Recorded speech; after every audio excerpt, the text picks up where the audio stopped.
السلام علیکم my dear students of E square school system. 6 class کا اگلا لیکچر آپ لوگوں کے سامنے ہے.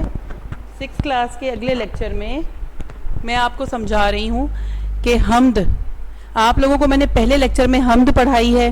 آپ لوگوں نے حمد کے مشکل الفاظ پڑھے. میں نے آپ کو ایک ایک لائن اور ایک ایک مصرے سے لے کر آخری شعر تک اچھے سے ڈیفائن کروایا کہ حمد کی شاعر نے جو جو الفاظ استعمال کیے ہیں ان کے مطلب کیا ہیں، اور محاورے کے طور پر شاعر نے جو جو لائنیں استعمال کی ہیں ان کا اصل میں مقصد کیا ہے.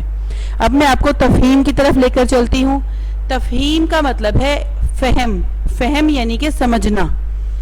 آپ نے لفظ سنے ہوں گے خوش فہمی، غلط فہمی. فہمی کا مطلب ہے سمجھ لینا، اور فہم سے تفہیم نکلا ہے، یعنی کہ جیسے میں آپ کو سمجھا رہی ہوں کسی دوسرے سے سمجھنا. سوال جواب کی مشق کی طرف آتے ہیں. آپ کے سامنے آپ کے 7 سوالات ہیں. پہلا سوال ہے کہ بتائیں حمد سے نظم کی کون سی قسم مراد ہوتی ہے. شاعر کے پوچھنے کا مطلب یہ ہے کہ حمد کا مطلب بتائیں کہ یہ نظم کی کون سی قسم ہے. سوال نمبر دوسرا ہے کہ وہ جا نہیں تو جہاں نہیں ہے سے کیا مراد ہے. آپ نے حمد میں پڑھا تھا اللہ تعالیٰ، جس جگہ پر اللہ تعالیٰ نہیں ہے وہ جہان ہی نہیں ہے، یعنی دنیا کی کوئی ایسی جگہ نہیں ہے جہاں اللہ تعالیٰ نہیں ہے. یہ میں آپ کو سوال کا جواب لکھ کر بتاؤں گی. وہ جا نہیں تو جہاں نہیں ہے سے کیا مراد ہے. سوال نمبر تیسرا ہے کہ ہر ذرے میں ظہور کس کا ہے. ذرہ ایک چھوٹے سے ٹکڑے کو کہتے ہیں. ظہور کا مطلب ہے ظاہر ہونا، جلوہ نما ہونا. شاعر پوچھتے ہیں ہر ذرے میں ظہور کس کا ہے. سوال اگلا ہے کس چیز کے بارے میں شاعر نے کہا ہے کہ اس میں چمک دمک اللہ تعالیٰ کی ہے. پانچواں سوال ہے کہ شاعر نے خوشگلو کی ترکیب کس کے لیے استعمال کی ہے. اب آپ لوگوں نے ترکیب سنا ہوگا کہ کسی بھی ریسیپی کو ترکیب کہتے ہیں یا کسی بھی نسخے کو ترکیب کہتے ہیں. ترکیب لفظ مثال کے لیے بھی استعمال ہوتا ہے. اس سوال کا مطلب ہے شاعر نے خوشگلو لفظ کی مثال کس کے لیے استعمال کی ہے. چھٹا سوال ہے رعد کس قسم کی بجلی کو کہا جاتا ہے. ساتواں سوال شاعر کے مطابق اللہ تعالیٰ کا چرچا کہاں کہاں ہے. آخری سوال کہ ہر کلی زبان سے کیا کہتی ہے. آئے میں آپ کو اس کے جوابات لکھواتی ہوں. سوال پہلے کا جواب ہے حمد سے کیا مراد ہے. سوال پہلا دیکھیں حمد سے نظم کی کون سی قسم مراد ہوتی ہے. جواب نوٹ کریں. حمد سے مراد ہے وہ نظم جس میں اللہ تعالیٰ کی تعریف بیان ہو. حمد سے مراد وہ نظم ہے جس میں اللہ تعالیٰ کی تعریف بیان ہو. سوال نمبر دوسرا وہ جا نہیں تو جہاں نہیں ہے سے کیا مراد ہے. اس کا جواب ہے وہ جا نہیں تو جہاں نہیں ہے سے مراد ہے دنیا کی کوئی جگہ ایسی نہیں جہاں اللہ تعالیٰ نہیں ہے. ویڈیو سے دیکھ کر اس جواب کو اپنی کاپی میں نوٹ کریں.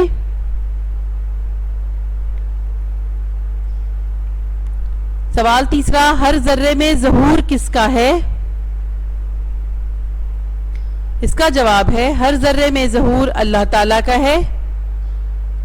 سوال چوتھے میں شاعر نے پوچھا ہے شاعر نے کس کے بارے میں کہا ہے کہ کس چیز میں چمک دمک ہے. اس کا جواب ہے شاعر نے ستاروں کے بارے میں کہا ہے کہ ان میں چمک دمک اللہ تعالیٰ کی ہے. شاعر نے خوشگلو کی ترکیب کس کے لیے استعمال کی ہے. سوال پانچویں کا جواب شاعر نے خوش آواز پرندوں کے لیے خوشگلو کی ترکیب یعنی مثال استعمال کی ہے. خوشگلو یعنی کہ خوش آواز، ایسے پرندے جن کی آواز کانوں کو سننے میں بہت اچھی لگتی ہے. اگلا سوال ہے سوال نمبر 6 کہ رعد کس قسم کی بجلی کو کہا جاتا ہے. اس کا جواب ہے رعد آسمانی بجلی کو کہا جاتا ہے. اردو میں ہم آسمانی بجلی کہتے ہیں اور عربی میں اس کو رعد کہا جاتا ہے. اس کا ذکر قرآن پاک میں بھی ہوا ہے، بلکہ ایک سورت کا نام بھی سورہ رعد ہے. آپ کا اگلا سوال ہے شاعر کے مطابق اللہ تعالیٰ کا چرچا کہاں کہاں ہے. اس کا جواب آپ کے سامنے ہے. شاعر کے مطابق اللہ تعالیٰ کا چرچا. اسٹوڈنٹس سوال نمبر 6 آپ نے پڑھا کتاب میں کہ شاعر کے مطابق اللہ تعالیٰ کا چرچا کہاں کہاں ہے. جواب ہے کہ شاعر کے مطابق اللہ تعالیٰ کا چرچا ہر جگہ ہے. کوئی دنیا کی جگہ ایسی نہیں ہے جہاں اللہ تعالیٰ کا ذکر نہ ہو. اگر کہیں پر انسان اللہ تعالیٰ کا ذکر نہیں کرتے تو بے زبان جانور، چڑیاں چہکنے میں، کلیاں مہکنے میں، دنیا کی ہر چیز اللہ تعالیٰ کا ہی ذکر کرتی ہے۔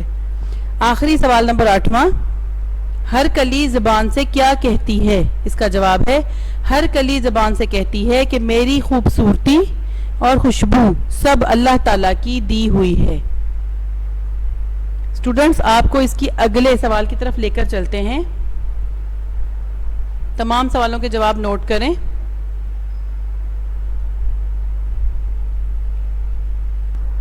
اسٹوڈنٹس اس نظم کو اور اچھے سے پڑھنے کے بعد اس کی مشق کو اچھے سے دیکھیں، سوالوں کے جوابات اس طرح سے تحریر کریں جس طرح میں نے آپ کو بتائے ہیں اور جیسے آپ نے ویڈیو میں دیکھے ہیں۔ سوال پہلا لکھنے کے بعد اس کا جواب لکھیں، دوسرا لکھنے کے بعد اس کا جواب لکھیں۔ کوشش کریں تمام سوالوں کے جوابات لکھنے میں خاص طور پر توجہ دیں اپنی لکھائی کو صاف کرنے کے لیے۔ جتنی آپ کی لکھائی صاف ستھری ہوگی، جتنی توجہ سے آپ لکھیں گے، اتنا ہی ہم بھی خوش ہوں گے کہ ہم نے اپنے بچوں کو جس طرح سے کام کروایا ہے اسی طرح سے بچوں نے کام کیا ہے۔ بہت شکریہ۔